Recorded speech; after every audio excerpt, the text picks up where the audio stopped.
Like you said, I am the local government affairs director, and a lot of associations, nonprofits, the Rotary may have one, I don't know, they have an advocacy arm.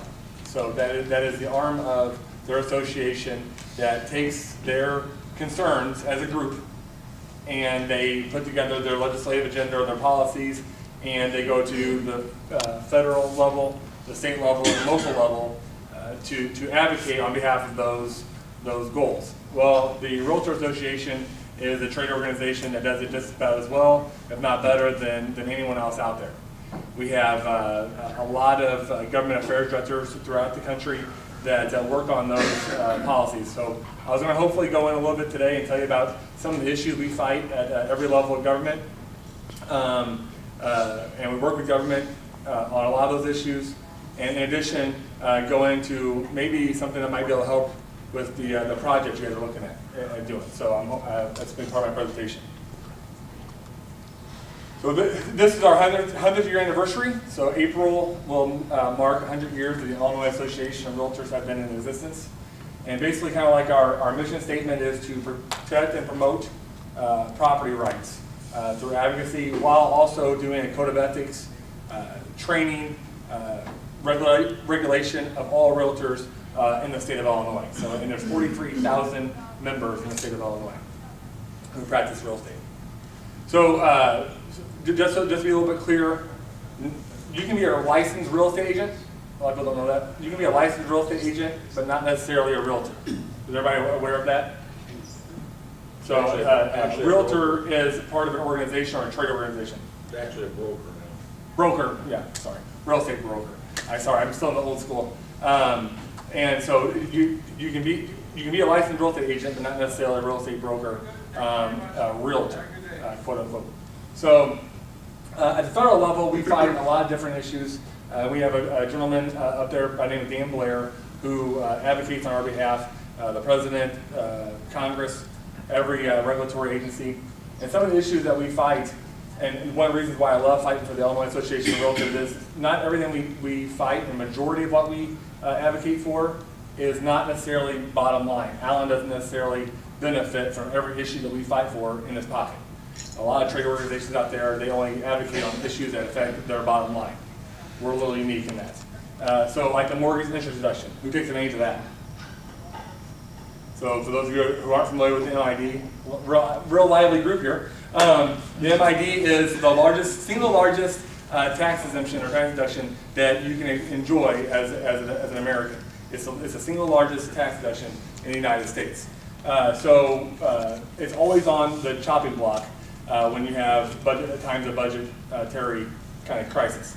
So every year they're looking at that big number that the MID represents, and they're saying, well, we could plug a huge portion of our budget gap with that. We just slice off that little tax deduction, and we have to advocate on that time and time again. Every year it's on the chopping block. So right now you can do your first and secondary house. If you carry a mortgage on it, you can claim interest that you pay on those mortgages on your taxes. Flood insurance. Who here is concerned with flood insurance? This area definitely should be, for obvious reasons. And so we always advocate. A couple of years ago, every 5 years, the Flood Insurance Act is redone, essentially. And we're always pushing to make it longer, and we're always pushing to make it a gradual increase. So this last time, they were looking at increases that were just going to be astronomical, put people out of business, and make people not be able to afford their homes that they live in. They were looking at those dramatic increases. So we advocate to slowly phase those increases in to where it doesn't totally destroy a certain market. If they would have got their way, you're looking at increases of 400% on your flood insurance on the house. They own it, it's their house. They would have paid about 400% more than they would otherwise. So under current conditions. So we're always trying to monitor that legislation to make sure the flood insurance is a gradual increase, if not none at all. The PACT Act. Anybody familiar with the 30-year mortgage? Who here has bought their house on a 30-year mortgage? It's like 85–90% of how people buy their first home. So a 30-year mortgage is there because of a GSE, or a government secured enterprise. And that's Freddie and Fannie. So the PATH Act is the Protecting American Taxpayers and Homeowners Act. 2008, we took a little bit of a hit in the real estate market, and you saw where a lot of people defaulted on the loans, foreclosures were through the roof, and so people were looking at this saying, oh man, we got to do something about Freddie and Fannie. The government really took a hard hit on those foreclosures of those 30-year mortgages. Well, Freddie and Fannie and the 30-year mortgage worked perfectly fine for a long, long time. And all of a sudden, there's a little hiccup in the road. Wasn't necessarily caused by Freddie and Fannie, but as a result of that, they wanted to totally do away with any kind of government securing or government role in the secondary mortgage market. So the secondary mortgage market would have went away. If they would have passed the PATH Act, the legislation stated in 5 years, the government will play no role in the secondary mortgage market. So the private equity people were telling us, hey realtors, if PATH Act is passed, there's no stomach for private equity people to get involved in a 30-year mortgage. It's a slow return, high risk, all of those things. So what kind of impact would that have on our local economy if all of those home sales? Here in a little bit, I'll tell you a little bit about what an economic impact is of a home sale, but it's dramatic. And if you take away 85% of new home buyers buying their home, it would have been devastating. So the purchase of a home is a lot of times the biggest wealth generator for a family. I think we can all acknowledge that.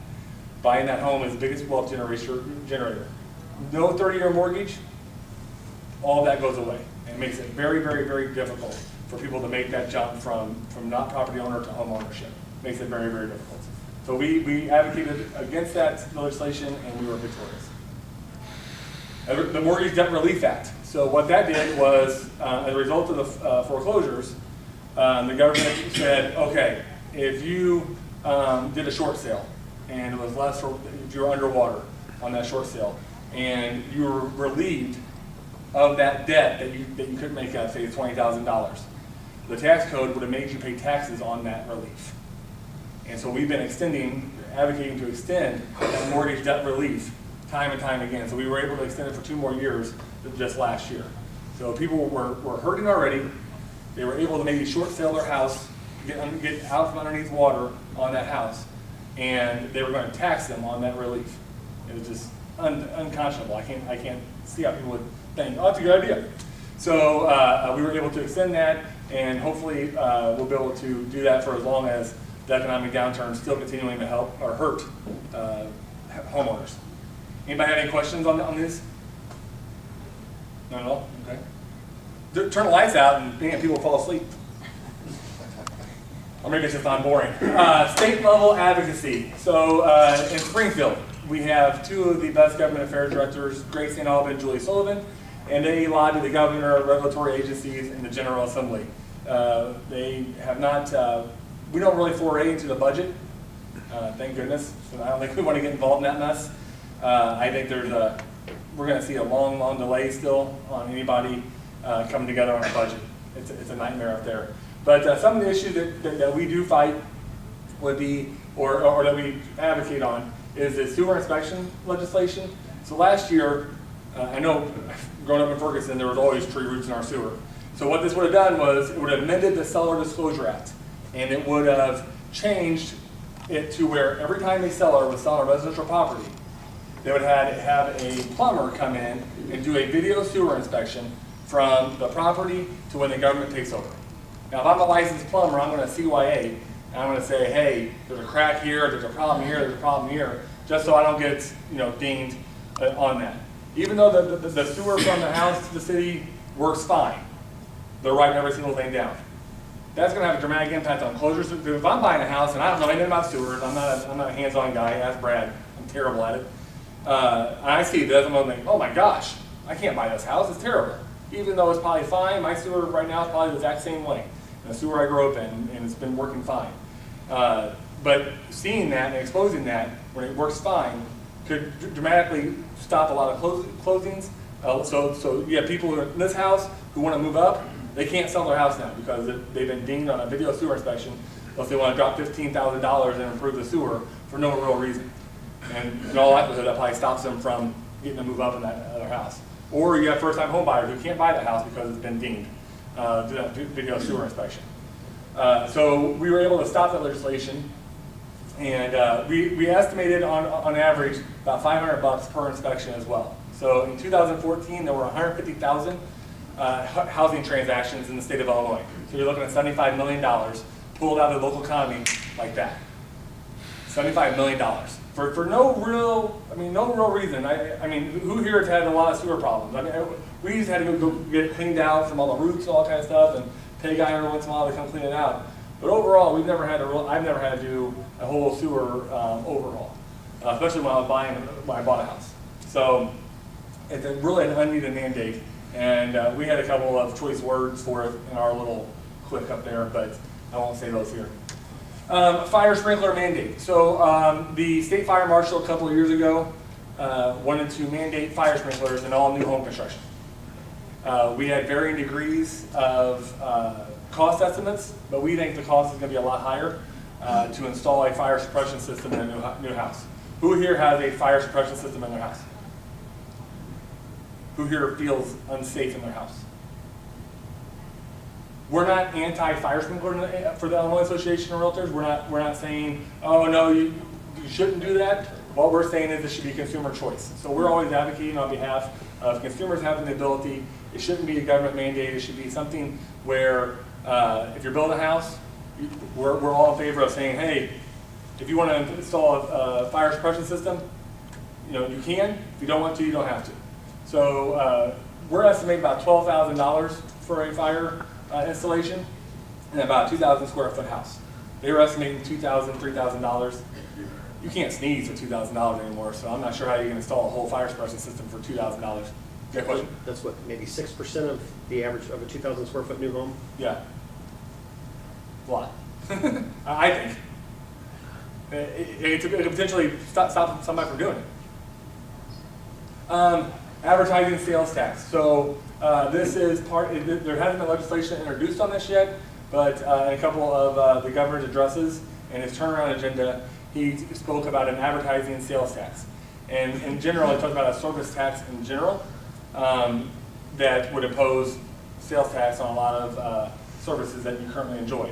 But the advertising sales tax is something we take a huge look at because of the Sunday paper you open up and you look at a lot of our realtor advertising. He wanted to slap on a 10% sales tax on all the advertising that you do. Any business, not just realtors. So if you own an automotive shop, any advertising you do, there's a 10% increase on your taxes for that advertising for the year. So there's no legislation, but we're with the sign people, Chamber of Commerce, a whole bunch of other organizations up there that we've joined teams with to try to battle that sales tax increase. Anybody have any questions on that?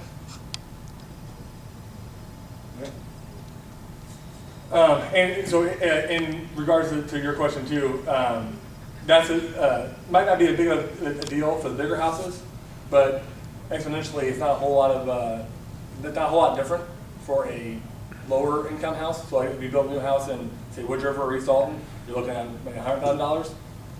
It is a little bit bigger of a chunk of change. You might look at 10%. Local advocacy level, that's where I come into play. And a lot of what we advocate for, when I come in the door, people, besides knowing me, they already hate me, but besides seeing me come in the door, they're thinking, oh, they're going to complain about this issue, this issue, this issue. We don't really necessarily complain as we do. We wanted to tweak ordinances that you have proposed. So inspection ordinances. Everybody assumes that realtors are anti-inspection. We don't want anything to do with the city coming in and inspecting property or anything like that. That's not true. Realtors, obviously, we want the housing stock to be up. We want the housing stock to be in good shape. We want transfers to go through. We want all of those things. What we can't allow to happen is to be so onerous that it stops transactions from going through. We don't want it. So some inspection ordinances are written in a way to where they make you, and seriously, up in like the northern areas, they make you change the color of your paint. Or if you have shag carpeting, they want Berber, they make you change it to Berber. We fight those types of things. We don't want inspections that necessarily have to happen the day before a closing, because a lot of times they'll go in there, they'll find something and it stops the closing from happening. When both parties are perfectly happy with the house in its condition, we want that transfer to go through. But there are obviously overarching concerns that governments, I know Joe, you've been a huge advocate for trying to improve the housing stock in East Alton, and you're doing a good job at it. There are overarching concerns. And we totally understand that, and we totally want to work with every municipality in trying to address those concerns and improve the housing stock. So we're not anti-inspection, but we do this all across the state, and if you're looking at making changes to it, we would like to help with that to make it the best possible while still allowing ease of transaction. Comprehensive plans, that's the overarching, kind of like the overarching plan that a city does. We read that. The city of Edwardsville was doing one. It was 2,500 pages when it first started. I guarantee you I was the only person who read it. No one else read that plan. Now it's down to like 250 pages, but I was the only idiot who read it when it was full blown. They wanted to do, and the reason I know they didn't read it is because they wanted to do granite curbing. So they wanted to do a new development, and they wanted to require a developer to install granite curbing. That's totally cost prohibitive. You can't do that. It's very, very difficult for a developer to do that and build in enough cost to make any money. So we asked for certain changes to be done to that. So we looked at those, trying to make sure that they're not so far-fetched that it would prohibit development. Same thing with downtown development plans. A lot of them get very onerous, and they want to try to clamp down too much on potential development. And we try to make it as open, but yet focused on the overarching goal of the city. Crime-free housing ordinances. This gets a little sticky. Who here is familiar with a crime-free housing ordinance? So a crime-free housing ordinance is it's a landlord-specific ordinance, and I'm sure the police chief has heard of this. It increases the conversation between the police and a landlord if there's any kind of call out or any kind of concern with a property. We're not necessarily all anti-crime-free housing. At this local level, in a statewide level we are, but at a local level, the Illinois Association of Realtors, they're kind of open to it, but it has to be done in a certain way to where it protects certain people. We recently passed legislation last year that was signed by the governor. One thing that happens is, so if you have a call out, 3 call outs from the police in a 6-month period, that person who signed the lease signed this little sheet of paper, a crime-free addendum, lease addendum. They signed it. It says if the police come out 3 times in a 6-month period, I'm out. I'm gone. So they use that to evict the person. Some of the problems is say domestic violence, and a woman lives in the property and has kicked her boyfriend out. They're no longer together, but he can't live with that. He comes banging on the door, tears up the property, starts hitting her, things of that nature. Say she's had 2 call-outs from this guy, 2 call-outs before, and the 3rd time she's thinking, okay, so I call the cops again. I'm kicked out. My kid's pulled out of school, and I gotta find new housing. All because of her jerk ex-boyfriend that's came back and empowered her will. Sounds crazy, but landlords up north in certain areas have been legal cases that have evicted that person because of that. It's wrong. So there are certain ways you can draft ordinances that can get your end goal while still preserving the rights of the people living there or the property owner themselves. So we read, all I do is read ordinances all day and analyze them and try to make them better. And so that's another issue that's ongoing. East Alton can't do it, Wood River can't do it right now because they're not a crime or a home rule community. Home rule community has some additional powers that will, like impact fees or transfer fees. So I won't really go into that much. But crime-free housing can only be done if you're a home rule community, which is 25,000 population or more, or if you pass a referendum that says we want to be home rule. Anybody have any questions on local ordinances? Yeah. I had a question. Comprehensive plan, you said you read the city of Arizona. So you have resources, or you have staff that will assist in reviewing comprehensive plans? I read that one by myself, and Jamie would love having me read it all night, my wife. But I'm typically my only staff, so so I'm it. Yeah. So are we, am I pushing time? Okay, hold on. I got this is 2 more slides, and I got to get to this. I'll talk to you in a second, Joe. Sorry. Economic impact of a home sale. This is why we don't want transfers not to go through. $20,000 is the impact of a home sale in this area. So we did, in 2010, we did an economic impact study of a home sale in the whole state of Illinois. In the metropolitan statistical area here, this MSA, the average impact was $20,000. So if a realtor sells 3 houses, they're employing somebody at $60,000 level. It's a huge impact. So I put roofs first because I grew up roofing. That's why I graduated college, because I didn't want to roof my whole life. But so roofs, furniture, carpet, taxes, commission, all the stuff that goes into a home sale is kind of put together for that $20,000 level. So a furniture store, they want that home sale to go through because it means furniture sales, carpet sales, it means all of those things. And so there's a huge economic impact for a home sale, and that's why we wanted to go through so much. This is why I wanted to talk about your project. So we have building partnerships. We have grants available through our National Association of Realtors. We have grants available to us that I'm very, very good at getting. I've been passing checks out all year so far. We have smart growth grants. I just got $15,000 for the village of Carterville down in Southern Illinois to do a roundabout study, a transportation improvement study. And so we're going to do that. We're going to do a whole community involvement portion of it, and we're going to engage the public and do a roundabout study.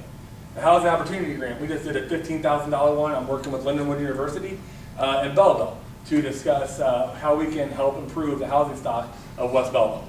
We're going to analyze what's currently there, what can go there, so market availability, what's really marketable, and what policies do we need to put in place to make that go. And then this is the one that I was thinking of for your project, placemaking grants. I just got $2,200 for Jackie Jordan Christian Center for a playground to help with buy a playground equipment. And I got $2,200 for a dog park in Highland. So I think we can probably get some money for the project that you guys are looking at. We're real big on park benches. For some reason, we're real big on park benches. So if we can incorporate some park benches in with that proposal, maybe we can try to assist in making that place, that historical marker, become a reality. So that's all I have.